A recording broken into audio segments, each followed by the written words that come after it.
Welcome to whistle.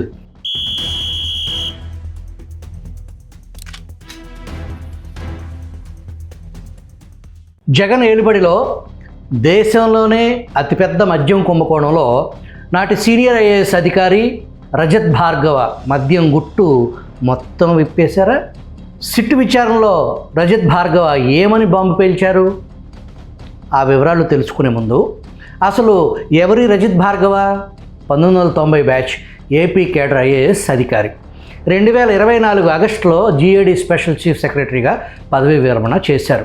Jagan ఏడుబడిలో జరిగిన మద్యం కుంభకోణం పాలసీ రూపకల్పన నుంచి కిక్ బ్యాక్ కమిషన్లు రాబట్టడం వరకు రజత్ భార్గవ కళ్ళెదుటే కాలకేయుల దాష్టికం, అంతులేని అక్రమాల ఉల్లంఘనలకు పాల్పడి మద్యం మాఫియా విచ్చలవిడిగా రాష్ట్ర ప్రజల ఆరోగ్యాన్ని, ఆదాయాన్ని పట్టపగలు దోచుకుంటుంటే ఈయన గారు చోద్యం చూసిన అధికారి రజత్ భార్గవ. లిక్కర్ స్కామ్లో ప్రధాన నిందితుడైన రాజ్ కేసిరెడ్డి మొత్తం అబ్కారీ శాఖను ఒంటి చేత్తో శాసిస్తుంటే ఈ సీనియర్ ఐఏఎస్ అధికారి కనీసం అభ్యంతరం చెప్పలేదు. ఈ అధికారి ఎవరో కాదు, జగన్ పాలనలో ఎక్సైజ్ శాఖ ప్రత్యేక ప్రధాన కార్యదర్శిగా పనిచేసిన రజత్ భార్గవ. మద్యం కుంభకోణంలో రజత్ భార్గవ ఎస్ఐటి ముందు ఏం చెప్పారు? అవి తెలుసుకునే ముందు కొద్దిసేపటి క్రితం తెలంగాణ హైకోర్టులో ఐఏఎస్ అధికారిని శ్రీలక్ష్మికి గట్టి ఎదురుదెబ్బ తగిలింది. ఓబులాపురంలో గాలి జనార్దన్ రెడ్డి అక్రమ మైనింగ్ కేసులో శ్రీలక్ష్మి దాఖలు చేసిన రివిజన్ పిటిషన్ను తెలంగాణ హైకోర్టు కొట్టివేసింది. ఆమె మళ్ళీ ఇప్పుడు సుప్రీంకోర్టుకు వెళ్లాల్సిన పరిస్థితి. గతంలో సుప్రీంకోర్టు శ్రీలక్ష్మిపై తీవ్రమైన వ్యాఖ్యలే చేసింది. ఎర్రా శ్రీలక్ష్మి తెలంగాణ కేడర్ ఐఏఎస్ అధికారి. వైఎస్ రాజశేఖర రెడ్డి ఏలుబడిలో వేలు పెట్టిన శ్రీలక్ష్మి 2011 నవంబర్ 28న సిబిఐ అరెస్ట్ చేసి చెంచల్గూడ జైలుకు పంపించింది. సంవత్సరం తర్వాత అనారోగ్య కారణాలతో చికిత్స నిమిత్తం బెయిల్పై ఆమె బయటకు వచ్చారు.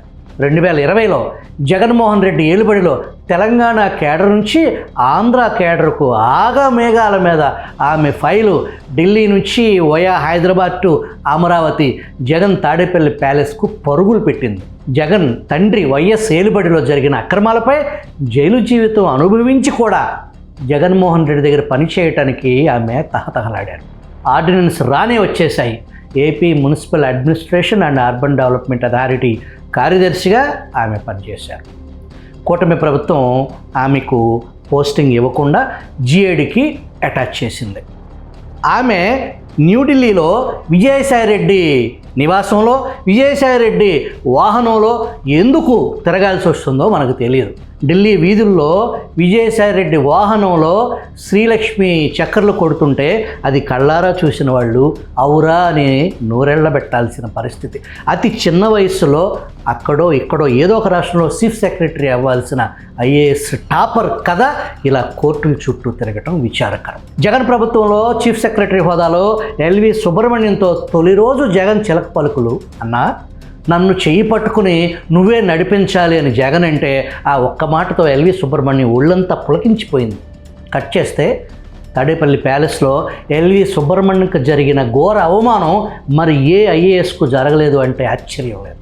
తన ప్రభుత్వ చీఫ్ సెక్రటరీ మీద ముఖ్యమంత్రి స్థానంలో కూర్చున్న వ్యక్తి చెయ్యెత్తాడంటే ఒక్కసారి ఊహించండి సుబ్రహ్మణ్యం మానసిక పరిస్థితి.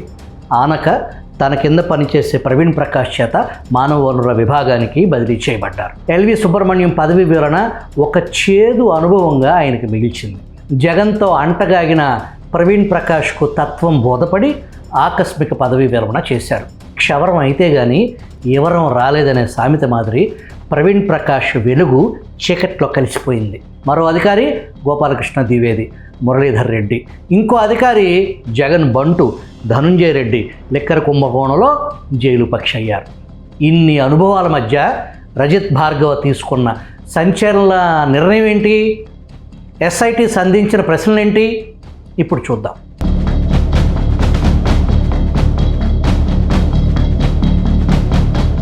రజత్ భార్గవ్కు సిట్ నోటీసులు జారీ చేసింది. లిక్కర్ పాలసీ రూపకల్పన ఎలా జరిగింది, అసలు మద్యమే తయారు చేయని కంపెనీలకు మద్యం సరఫరా ఆర్డర్లు ఎలా ఇచ్చారు, నాడు జరిగిన దారుణాల లోగుట్టేంటి, కొత్త మద్యం బ్రాండ్లకు అనుమతి ఇవ్వటంలో నిబంధనల ఉల్లంఘనకు ఎందుకు పాల్పడ్డారు, సంబంధం లేని సత్యప్రసాద్ అనే ఒక ఎక్సైజ్ అధికారికి అన్ని పనులు అప్పగించమని చెప్పింది ఎవరు?